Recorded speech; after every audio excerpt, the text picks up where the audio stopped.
The government wants to be able to boost more investments into the country, which will allow to see more growth of businesses, but also create new businesses. They want, as you mentioned, to cut debt, which eventually will create a more stable economy. We'll be able to go and borrow from international markets at a better rate when they negotiate. But also for the average Greek, they are putting a plan together which pensioners, for the first time since the financial crisis, will see an increase in their pension by at least 2 to 3%. And for those workers, and for the average worker, they will pay less social security contributions, which means at the end, more money in their pocket. Now, that's what the government is saying. The opposition, on the other hand, says that this is too optimistic. If you try to do all this, it will be impossible to do everything. And then what we will see is another conversation of how we can clean up the mess, as these oppositions are saying. So it is a long debate. There's a lot on the table, but there's a lot of criticism of what the government is bringing on the table.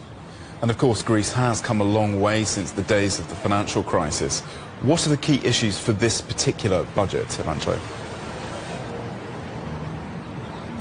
Well, as they have come along and they have seen a great development from the 2015 financial crisis, that crisis have left a lot of effects to the Greek economy. So first thing is the government wants this economic growth that they said is going to go up to 2.3% with investments surpassing 8%. It sounds great on paper, but the problem is, like, if it doesn't happen, if this is not implemented properly, then we might see that the country might be in risky economic conditions. Now they want to do debt reduction, debt management, as they say. So they want to reduce debt to GDP ratio to 145 to 150%. It sounds good on paper. Again, it's a great goal, but on the other hand, if it doesn't happen, then we might be seeing that the country might go where it was in the past and not be able to negotiate for better terms when it comes to borrowing from international markets. And for the people who will be receiving this pension hikes and the workers, it is great.